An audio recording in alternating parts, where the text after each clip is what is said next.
Hey everyone, I'm Amin and welcome back to my channel. In today's video, we are diving into auto layout in Figma, an essential tool for creating professional design faster and more efficient. We will cover everything from what auto layout is, why it's essential for modern design workflow, and how you can use it to level up your projects. It's simple, intuitive, and incredibly powerful. So let's break it down and see how it works in practice. This is my design file and you can also find it in the link in the description below. First of all, we can start by just creating an auto layout by pressing Shift and A on keyboard. Another way is right click and then add auto layout. Alignment. In the properties panel in the right sidebar, you can find the alignment within the auto layout section. Center, top right or left, all different positions. Next one is direction. Here you can change the direction from vertical to horizontal or other way around within our frame. Padding.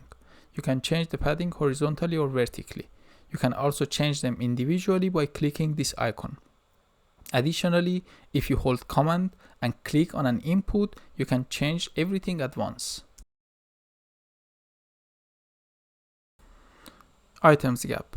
When we have two or more items, we can change the spacing over here with this gap between items option.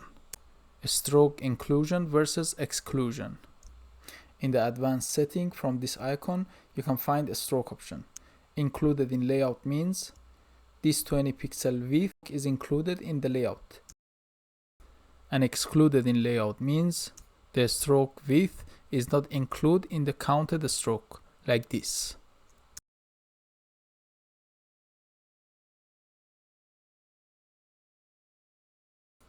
Canvas stacking. From the advanced layout, you can find the canvas stacking and you can choose first on top or last on top. Resizing. We have horizontal resizing and vertical resizing. If I select my inner component and set the resizing on fix, then resize my entire frame, my inner box is not responsive. But if I change it to fill, let's see what happens. There is a new feature in Figma to add minimum and maximum width to my frame, which I find it extremely helpful for design system. For instance here, if I add a minimum of 300 pixels to my frame, this frame is not getting smaller than 300 pixels, like this.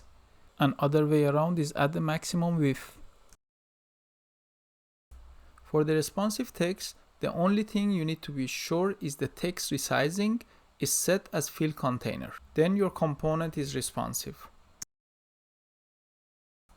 Last but not least is the ignore layout or absolute position in the Figma's old UI.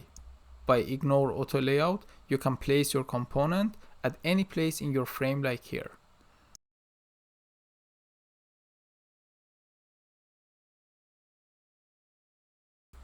For design system, I found ignore auto layout so useful because it helps me to move component without making exception in design system. Before I continue, pause the video and share with me in the comment section below what is your favorite Figma's auto layout feature and why. Let's continue. I sorted everything you would need here and let's go through them to see what we have here. An image, a badge group, then we have a title and icon button in a row and then description below.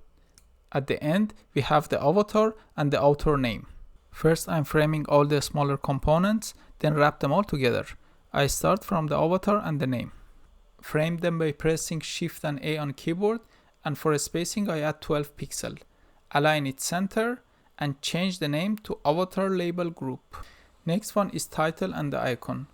Again press Shift and A, then space 16 pixels and make sure it's center aligned. Resizing is fill container, then change the name to heading and icon. Then frame the supporting text with the heading and text, left align it, and then space them 8 pixels apart. Resizing to fill container and change the name to heading and text. Just to be sure, resizing needs to be set to fill container. And then frame it with the badge. Space it 16 pixels and name it heading and subheading. Also here make sure your resizing is on the fill container.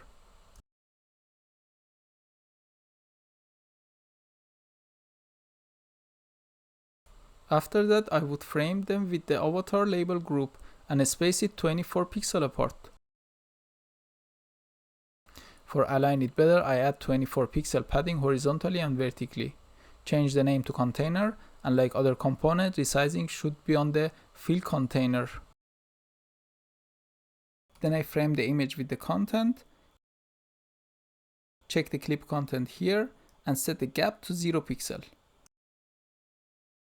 Then I add the white background color. I also add 24 pixel corner radius. Here you need to be sure your image is also set as fill and not crop or fit. That's all.